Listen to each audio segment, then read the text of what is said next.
Have we started? Yes. Good morning, everyone, and welcome to our Indie Insight session for November. And we have a very, very special guest with Jess Torpy joining us in a few minutes to discuss and talk about all things indie and all things going on with them and what's happening in the marketplace. But before we get there, a couple of updates from us. And we'll kind of cover off things and events and initiatives that's been happening. Recent indie wins, so just some of the things that have the one, and then we'll jump into a conversation with Jess about Thinkerbell, but also with the wider media marketplace and also her career. So in terms of updates, I don't recall we've had a more busier, last 3 months from the IMAA in the history of the IMAA. Thank you for everyone that leaned in with our Fast Future Present event, for all our partners who leaned in and did activations. It was an amazing hall that all of the members absolutely loved. We had 500 coming in there from all over Australia. And we had energy in the room that was bloody amazing and reminded us how good our industry is. We also had some great keynote speakers and set a new tone and standard for the IMAA as we grow and develop. And this will be an event we put on every 2 years, depending on demand. But it was really, really a lot of fun things happening.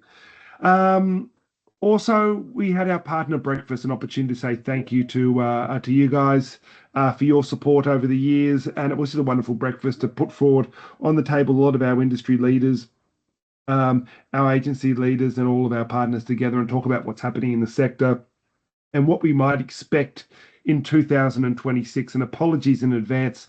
Some of our robust conversations may have unfortunately pushed up your forecasts and budgets for 2026 with the robust independent network. No, I hope it doesn't, guys, to be perfectly honest. But the best is yet to come. We're in Perth for a networking event on the 13th. So that's next Thursday night. We'll be over there. It's scoping up to be a bloody amazing event. We've got some great marketers on a panel talking about, what's happening in the sector, and all of our Perth agencies over there. So that's the 13th. If you haven't got your tickets and you're planning one more trip over there, then do so. It's a great way to connect with the market. You'll have probably 20, 30 meetings in a couple of days. The Female Leaders of Tomorrow is now open, so it's open for expressions of interest for our mentees. So that's happening. And then this year, obviously, it's open, or for next year, it's open for our partners as well. So that's all happening and gearing up to kick off in February. So we're super excited about that. And some of the mentors that we have are bloody amazing. Like, I'm still pinching myself how, moving into the third year and it being a national program, how far it's come and how sophisticated it is. So really, really excited about that. Also, I want to remind you guys that your future trends and insights. So we'll be circulating this doc in December. So we need to get that from you guys ASAP. So that's something that if you do have a trend or an insight, give us a page on it. We'll circulate it to and put it in a beautiful document for the members. The members, 9 times out of 10, will probably circulate it to their clients, put their own logo on it, and that's how we kind of scope the industry. The IMAA Awards, this is bloody exciting.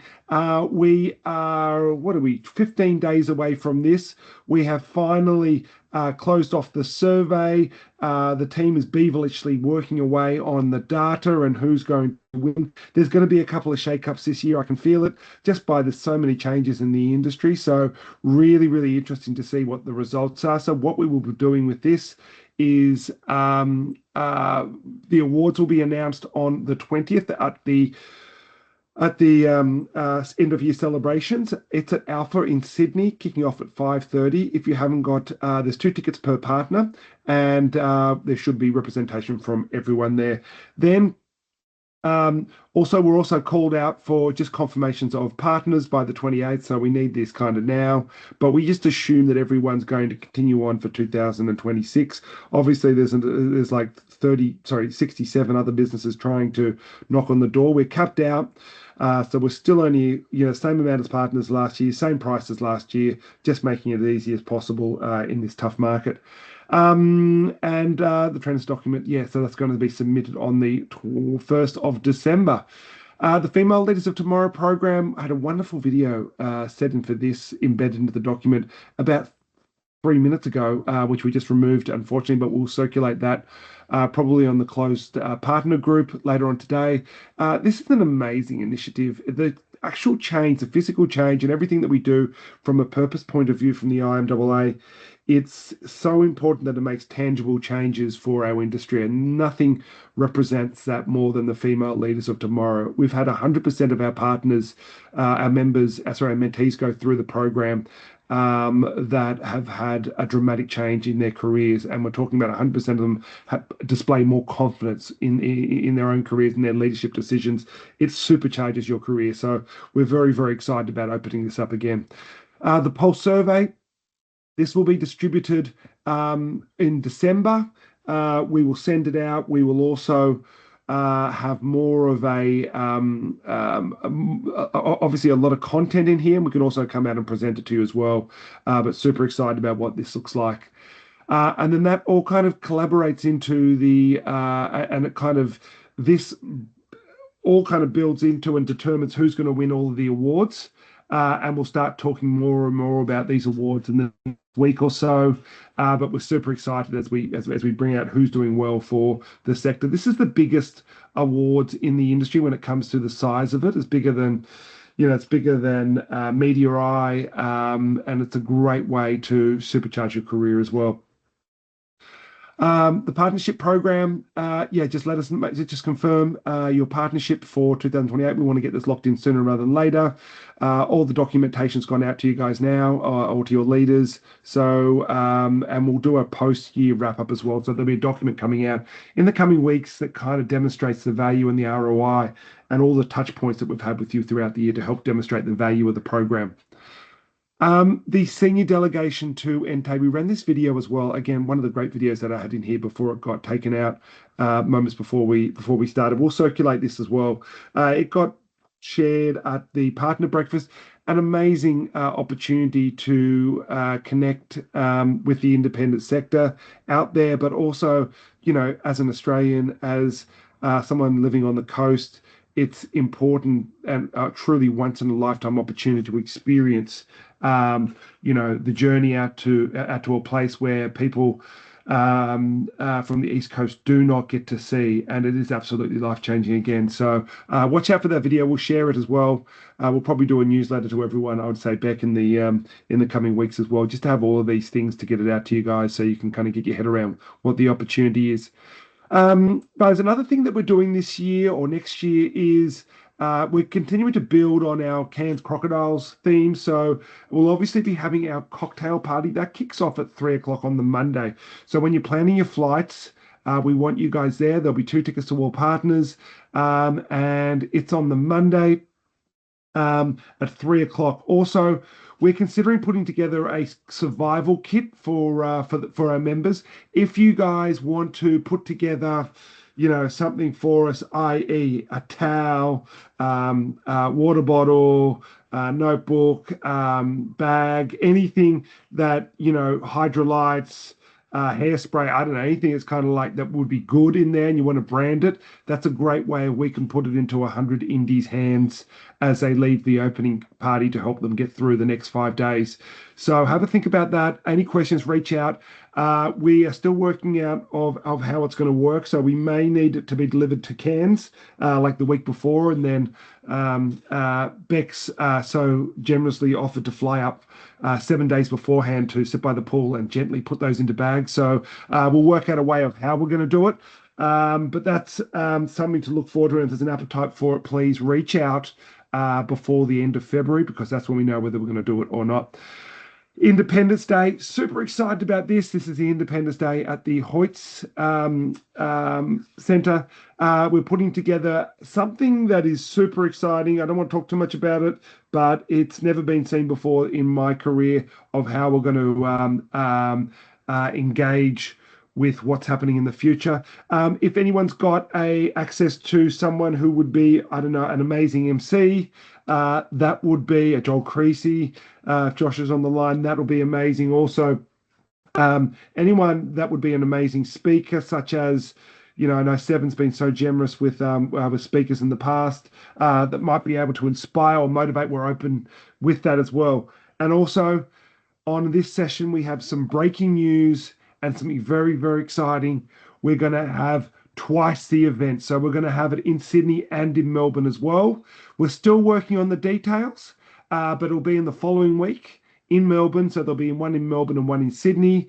And it's going to be similar, same, but different. There's going to be different speakers, but we're very, very excited about how this is planning out. So this is what we're scoping out. So watch this space. I can't 120% confirm this is happening because we haven't secured the venue yet, but we are 99% sure this is going to happen. So I want to let you guys know now if you're planning your flights and accommodation for next year.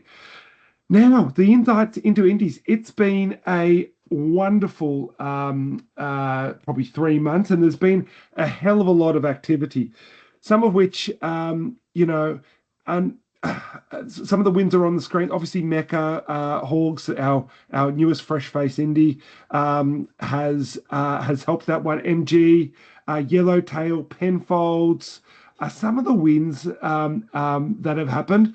But there's also about 7 that, due to not being signed off from the clients, have come in, and they're bloody massive as well. So there's a lot of things that are about to come out in the next few weeks from some of the indies that you'll go, wow, this is something special. So lots of wins happening out there, lots of announcements to come out, and all of the agencies are doing really well, which makes my job significantly easy, which we're excited about. Now I have the great pleasure of introducing one of the legends of the industry, Jess Torpy. Jess, how are you? I think legend might be a bit of a stretch, but I'm well, thank you, Sam. How are you? Appreciate you having me. Oh, no, it's wonderful to have you.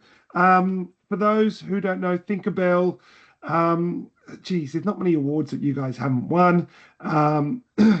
Walking headlines, a fantastic business, an integrated full service business who think about everything in a very, very different way and do things in a very, very different way. And that's why it's so important that we have you to get your perspective of the industry and how you guys go about do things as we kind of, go through our top indies.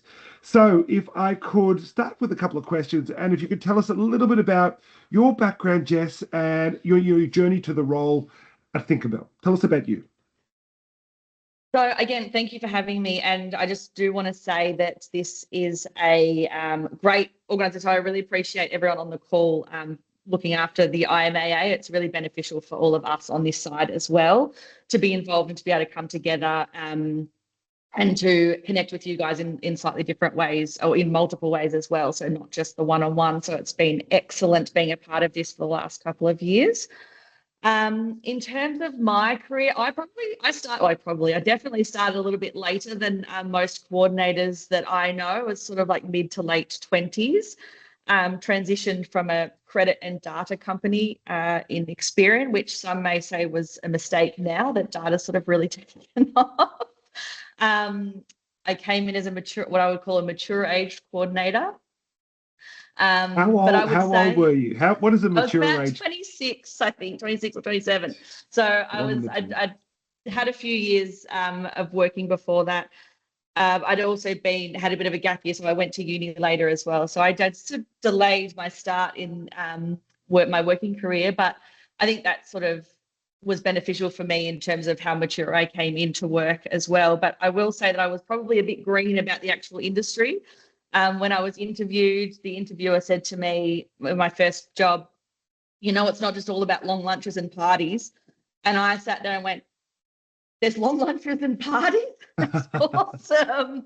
So I was very pleased to have that revealed to me. But I started there, that was at Icon. So I started there, that was quite a small agency at the time here in Melbourne, but part of WPP, so part of that sort of bigger network.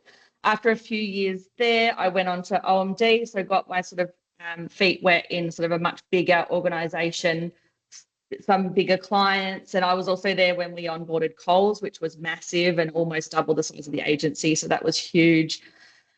There, I've often opted to work on smaller clients, though, in saying, you know, the big clients are great and they teach you a lot about how to structure the teams and how to move work through really quickly. But I've also, like I said, opted often to work on smaller clients. So I feel like I could get a lot more hands-on and get a lot closer to more senior clients from an early point in my career. So, and I thought that was, I found that really valuable as well. Being able to sort of really see the contribution of success from what we're doing as well is really helpful. From like, to get to Thinkerbell, there was actually a tipping point for me in the industry when I was working at OMD. I was working on a client and was trying my darndest to actually bring the creative and the media together more, because I was finding with what I was trying to respond with, I didn't really have anything much to work with, and I really wanted to understand what the creatives were thinking and be able to work that into what we were going to put forward as a media idea. So if I came up with, you know, doing something awesome on a billboard, that was actually what was going to actually get delivered, because a lot of the time you put forward ideas and then the creative doesn't quite match and you're like, oh, damn it. And actually found that super, super hard, super difficult to try and get that lined up, and understanding now that, you know, how different things are funded and all that kind of stuff, and head hours and whatever, understanding why that was perhaps so hard coming from an outside organisation. But it certainly gave me a perspective that I felt like more of this needed to come together. And now working here at Thinkerbell, it definitely does. And having earned here as well, just felt like a really good next step for me. And I've enjoyed the last 4 or 5 years that I've been here. And we're going to go a little bit off the reservation here. There is a bit of a trend for integrated agencies, and just I was wondering if you could just dive into a little bit about the benefit of, and you kind of touched on it before, but the benefit of, and I can see it from an outsider, of an agency that the left hand and the right hand are talking together, and that provides you the opportunity to, you know, and it seems odd how some agencies are structured these days when you talk about this, where, you know, you might have a great strategic plan, but there's a bit of a disconnect with the creative, or vice versa. Do you see that when you go into market as an advantage? Definitely, and I think that's what I would talk about as our USP here as well, in bringing those things together. When clients come to us, they come to us for a few reasons. Sometimes it's ease. It's not having so many partners that they have to manage themselves is a benefit. And sometimes it's ambition, and it's like looking for ways that they can be really creative, because we all know that creative is the key amplifier of any campaign. And one of the main triggers that you can pull in terms of being able to be more effective and more efficient. So definitely bringing those things together helps a lot. And clients, like I said, have really high expectations when they come here, that's going to work really hard. I'm not going to say it's always easy. There's still creative people think differently again to media people. But being able to sit next to them and just grab them and have a quick chat is so much easier than having to sort of find someone's time out of a different organisation and try to organise that for us. And I don't envy clients who are trying to manage an entire village of different agencies to bring an idea to life. And it does put a lot then back on the client. So actually what we find is a lot of some of that responsibility comes back to us, and we can help navigate that with the client, which sets us up as a really strong partner for them as well. So certainly I think it works really, really nicely. And we're lucky enough to have Adam Ferrier talk at our last Independence Day, and you know, his brain an amazing insight out of how a creative brain looks at media and stuff. It was an incredible presentation he gave. That kind of leads us to tell us about Thinkerbell and the the agency from macro to micro. Tell us about it.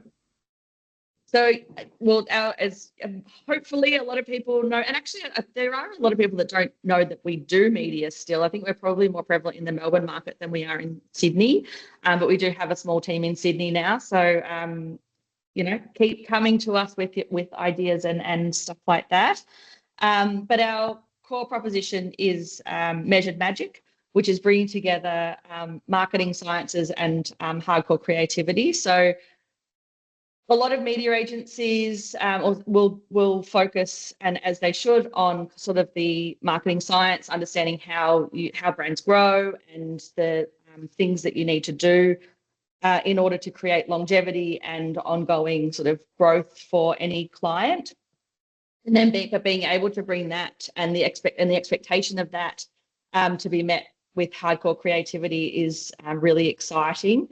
And we bring together here, I guess, a really interesting combination of people from different backgrounds and with different ways of thinking.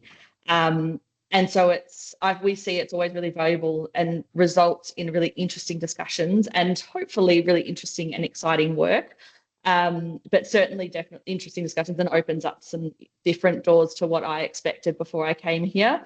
But everyone here, including media thinkers, are expected to be and are very creative in how they think, whether it's from a trading perspective or how we combine channels together or how we would apply creative thinking to the channels that we're doing. So it's a difficult place to explain because it really isn't like anywhere else I've ever worked. And as you've mentioned, our fearless leader, one of our fearless leaders in Adam is an eccentric character, but always really good at provoking thought and playing devil's advocate to make sure you really understand what you're doing and will back it.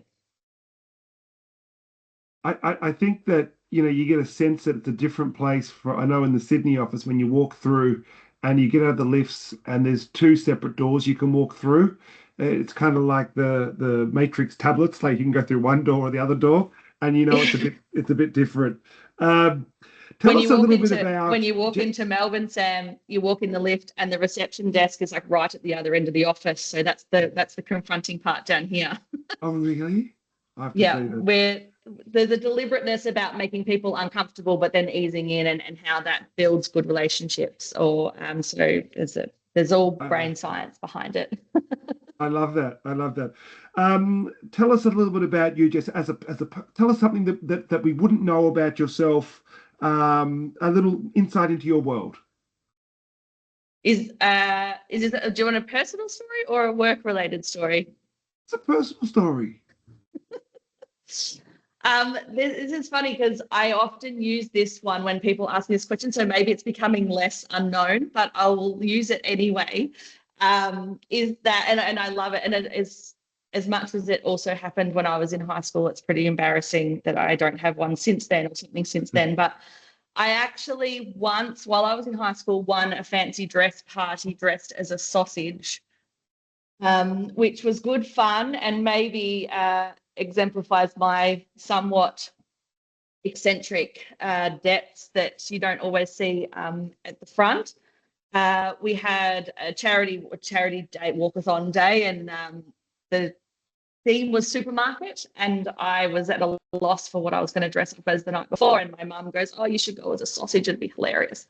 And I was like, "Yeah, good one, Mum, thanks very much." But then snuck off to my room and tested it out, and so basically grabbed a pair of stockings and put both of my legs into one leg of the stockings and put the other over my head. And one, to the dismay of everyone that had put lots of effort into their costumes, the favour of the crowd, and ultimately the rest of the competition. So there is thankfully no digital photographic evidence of this because it was well before social media existed. I don't envy kids these days that go through school with social media hating everything that they do. But there is one old school film roll photograph of it that will remain buried at my mother's house. Well done. Well done. Now, tell us about your thoughts on 2026 in terms of the economy and the headwinds and how what sort of year do you think it's going to be for the independent sector? So interestingly, I was thinking about this a little while ago, and I was like, 2020 FY26 is kicked off really strong. Like it, when the budgets got refreshed in July, we took quite a few kind of new briefs on different shaped things, but lots of activity started coming through, lots of elation around, like a real feeling that things were coming back on track after a really hard, what I found to be a really hard FY25 for a lot of brands. The result, or the decision yesterday to keep rates on hold and the flattening of confidence, I think the next few months are going to be really, really interesting. I think Christmas is going to be super important for a lot of brands as well. And if we don't land Christmas this year, and then I think we might go into next year a little bit more gun shy. I think similar to FY24 when everyone came out really strong and then pulled back really quickly. I think we're at a bit of a tipping point now for FY26 and how we push forward. But it certainly started strong, and I think there's certainly like lots of fingers crossed that it's going to continue that way, and so hopefully it does. Yeah. Okay. But I think that, lots of clients have really high expectations now as well. Like when they bring their money to market, there's a lot of, or they're feeling a lot more pressure to deliver. So wanting to do a little bit more with maybe a little bit less, or maybe the same budget, and then also making sure it's really effective and that we can kind of prove out some effectiveness before they'll kind of commit. But yeah, I think there's always opportunities for businesses who are genuinely interested in solving problems rather than just trying to deliver a product. But it's still tough to get that out. And I think the next few months will be really interesting. Tell us about the best way our partners can engage with agencies in your mind. So I actually had a chat with the team about this one as well, because they probably see a lot of our partners more than I do, and more sensitive to how they work with us. And I think it comes down to, I think we kind of determined that it kind of comes down to like three things, which is around relationship, value exchange, and innovative solutions. The reason a lot of clients will come to an indie agency is because they're not feeling a lot of love from the bigger network. They're feeling it like they're not sort of looked after as well. They're kind of, rinsed and repeated, all that kind of stuff. So the relationship that we have with media partners is really important because it allows us to show value to the clients as well, and show them that we can bring together creative and innovative solution with our partners, and that you guys are on board as well, and are also sort of lent into helping us solve these problems. We do, and I understand, I've worked in sales myself, not in media sales, but in sales before, and I understand that there's sort of like meeting quotas and all that sort of stuff the meeting numbers that you need to hit. But when we're doing those, making sure that we bring value, I get that you want to get an update from us about what our clients are doing and what the opportunities might be for what you guys have. But also bring some sort of value back. I generally will sort of push my team to, when they go to meetings with partners, to find out what's happening in market, even just ask questions about who else is like what categories are spending or increasing or decreasing spend, or with different channels, or how that different channels are sort of faring in market, and so that gives you a bit of a sense of what's happening as well. So the value, or bring the new things. I know you guys are great at helping collate some of those new updates, and just making sure that our guys all know those, so that when we come forward and having those innovative solutions, thinking a little bit differently, putting that extra little bit in to brief responses and stuff like that, actually goes a really long way with indies, because that's part of the value that we try to bring to clients as well. We're not beholden to network deals or all of that kind of stuff, so we can be more flexible, and working closely with you guys on making it really interesting, and not a rinse and repeat is really super valuable. Yeah, I think and again we're going off reservation here, but I think that we've never, I don't know, in my time seen such a fragmented market and such demands on, and times aren't easy. We know the independent sector's doing really, really well, and there's a lot of attention on it. But that also means that your phones and emails gets you probably hit up for a dozen meetings a week, catch ups and stuff, and your message about adding value, whether it be insights around what's happening in the industry, or and something we're going to dive into next, proactives, is so important that reps out there are aware that it's a two-way street, and you've got to add some sort of value, so they know that next time you get that email that you're going to say, I've got to catch up with so and so because they're really useful and they add value to my day. Yeah. Do you see that as a strong point? Totally. And it doubles down actually working at an integrated agency, because you're looking not just for a strong rate position and the right assets or the right mix, but also ways that we can be more creative on the with the platforms. And so Thinkerbell are always coming to, so the teams are often coming to our team because we have those relationships with the media partners and the channels themselves, to be like, how can we use this differently? We've got this idea. And so even on clients, and I say this to when we meet with when we meet with our partners, even clients that we don't buy media for, we are often still talking to the creatives about, they've got this idea, how could we think that they're going to put forward out of home, or they're going to have social on here. How can we upskill them on ways that you can use that in a more interesting way and a more innovative way? So it then pushes through from the creative side, not just from the media side. That comes together hopefully better when whatever the media agency comes back as. But we're definitely talking to creatives, not just on clients that we're buying media for. And I appreciate that can be difficult for our reps who are like, yeah, but I'm not going to get commission for that. And I appreciate that. It's not part of their sales targets, but it's really, really helpful for us. And it does mean that we do come back to those partners that lean into that as well. Yeah, amazing. And so kind of on that kind of stuff, do you proactive pitches useful for you? Definitely. And what I will say is not always in the immediate term. So unfortunately, a lot of the clients that we work with on a media buying perspective are not always the sort of big gigantic ones that just have spare change down behind the couch.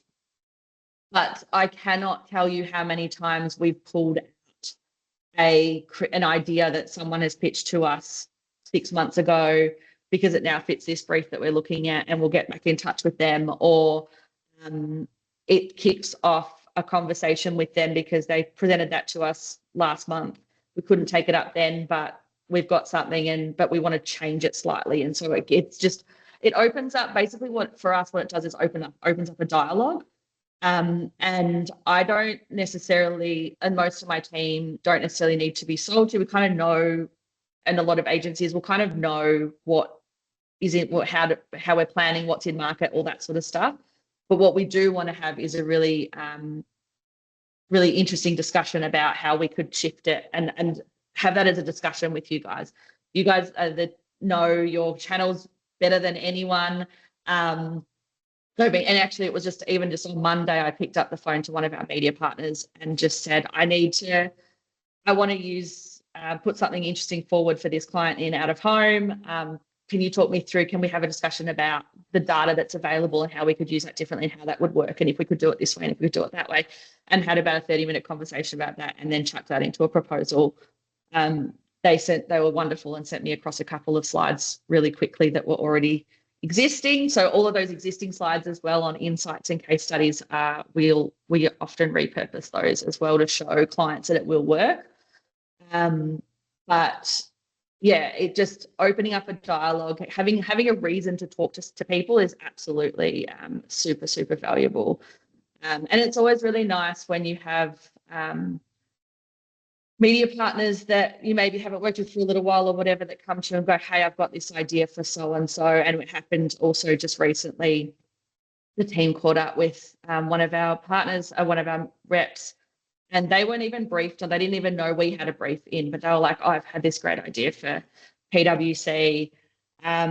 And it was a great idea in the end, and we put it into and we were actually just happened to be responding to PwC at the time, so we put that into the proposal as well, and I'm hoping that they'll do it because it added quite a lot of magic to what we were doing, interesting creative and ways that they could engage with what they're trying to do from a brand perspective and regain some trust in market. And we certainly used it. So sometimes it's immediate, sometimes it's not, but the real benefit is being able to open up a dialogue. And whether we need to scale the idea or take parts of it, or we can execute it as it is. I think, yeah, there's that, and case studies are super helpful in helping our thinking and joining that up with the creative and then coming back to you to chat about it. Amazing. From a client's perspective, what channels are people buying at the moment? What's hot right now from a media perspective channel? I mean, we are finding a lot of our clients, they're buying a lot of social, which is not surprising, I don't think, and particularly sort of just working out more how to get in and get engaged with TikTok, which is a completely different environment. And we're actually using a lot more of our own thinkers when it comes to TikTok than paid. So we'll say, yeah, we can amplify it, but you've got to get the right content in there. So we use a lot more of our own thinkers to help drive advertising or content engagement in TikTok. But there is still, and we advocate a lot still, and a lot of video as well, and how that works to scale outside of TV, where clients can't access, haven't or aren't able to access TV from a cost perspective, how they can scale using video and still have that impact. But I think we advocate a lot for what I will call real world impact and showing up in the real world. And that's become a bit of a trend amongst that we're seeing amongst young people as well, in trying to get off their screens a little bit. And so actually experiences or sort of out of home or some of the audio spaces as well, we're starting to advocate, or not starting to, we've been advocating quite a bit for over the last little while, to combine that with your digital and make sure we get still a little bit of that broadcast to I guess hit some of the cultural notes as well, and continue to show up and in the real world, I guess. So all about as well seeding brands into culture, and that's how you kind of create longevity. So not showing up in the real world can sometimes make that hard. Earned comes into a lot of that as well, being able to get some of that attention and integration from just creative, being able to pitch in creative and interesting ideas. Amazing. Now for a big question. What does the future of media and advertising look like in your eyes? Oh yeah, just off the cuff. I think it looks, so I think some of the basic things will get easier and more streamlined, but also then less differentiated. And we're seeing that with a lot of the holding companies consolidating everything, or consolidating a lot of their agencies into a single entity. So that differentiation of what people can deliver at a basic level is starting to erode a little bit. But where I think the value is being able to see all those parts come together. And I think comms planning in general is underrated in bringing all of those parts into one kind of ecosystem, especially as channels kind of fragment and become far more bespoke, and everyone wants bespoke creative for channel, and it's not just social anymore. We, looking at it for audio, we're looking at it for video, like how you're tweaking your creative to stretch and be right for channel and how people are consuming that channel. And then also how you can stretch, how you come up with ideas that can stretch across those different platforms as well. And to some degree, let go of some of the control that we've historically had on brand messages to allow them to seep into culture and into people's day-to-day lives. And I think that's where, without losing the meaning, which I think is where agencies and media partners are going to come together to help deliver that. And then I guess from there, and what I talk about ecosystem is the combination of paid, earned, and owned media. Owned media really actually being considered the front door for a business and not an afterthought. So how it starts in the middle and then amplifies out from there. Because we all know that a shit product is a shit product, and you can sell it for a minute, but people twig on pretty quickly, and it's even more quick now. And otherwise, paid media just becomes awareness, and it's not contributing as much as it could. I think it's quite valuable. Amazing. Two last questions. Best advice for someone on the rep side, what would you give them? What I would say is, what we sort of talked about here was less meetings, more information. I kind of touched on it earlier, is like how you provide that extra little bit of value, whether it's what are you giving? And I know not just coffees are great. Don't get me wrong, do love a coffee. But how do you provide that extra value, whether it's an update or something interesting that you've seen? And it's the same, it's actually really similar to how we try and work with clients as well. So we're trying to give them a reason to talk, like, a tidbit or something interesting, make them feel like we've been thinking about their business and so on. And it's probably just the same back for us. Certainly if there's a brief you're not 100% clear on the ask, don't be scared to ask for clarity. And yeah, just really knowing the clients that we've got and trying to find that extra 1%, because it's the extra 1% that make the big difference as they combine. Yeah, amazing advice. And final one, career tips. Is there any career tips that you can give anyone, or career tips you were given that you want to share? Only and this is super boring probably, but just don't burn your bridges. This is actually a really wonderful industry for networking, and whilst we appreciate that, we're all here to do a job, and we're not necessarily we get along really well, aren't necessarily best friends.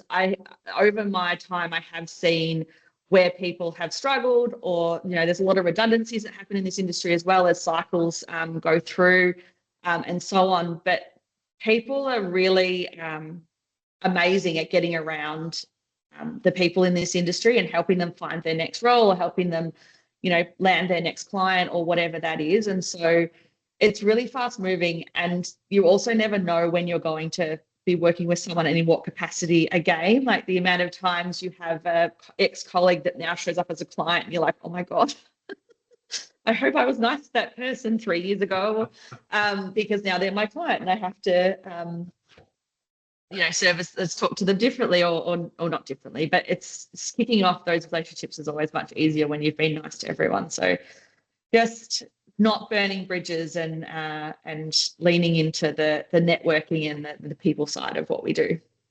And what good advice and a nice way of, the amount of times is always be nice to everyone, because you never know where anyone's going to be or what people are going through, or so always be nice. I think in our industry is great advice and a great way to round up that chat, Jess. From the partners, does anyone have any questions that they want to ask? And I can't see anyone at the moment. I'm going to stop sharing. And I don't think we have any, but we can pass them through to Jess afterwards. Anyway, just a reminder, Please. RSVP. Oh, just a reminder, RSVP to events. Would love to workshop with you anytime between now and the end of the year. Dates are running out, so getting quick, or we can start looking at February. Include us and make sure we're at your events, and also use us to solve your problems, guys. Thank you so much. I'll stop sharing so I can see everyone.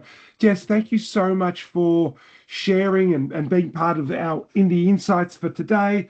Thank you, partners, for being part and tuning in. I know that my phone blew up and people were unable to log in, so I think we're missing a bit. So this is recorded, and we'll share it out with everyone post the event. We can't wait to see those who are coming to Perth for the Perth event. We can't wait to see everyone for the 20th of November for the end of year celebrations and the awards. And we can't wait to circulate the survey results with everyone. It's going to be really, really interesting this year. So we can't wait for that. Thanks, guys, for tuning in. Talk to everyone soon. Thanks, Thanks Jess. for having me. Thanks, everyone. Amazing. Thanks, amazing, Jess. amazing.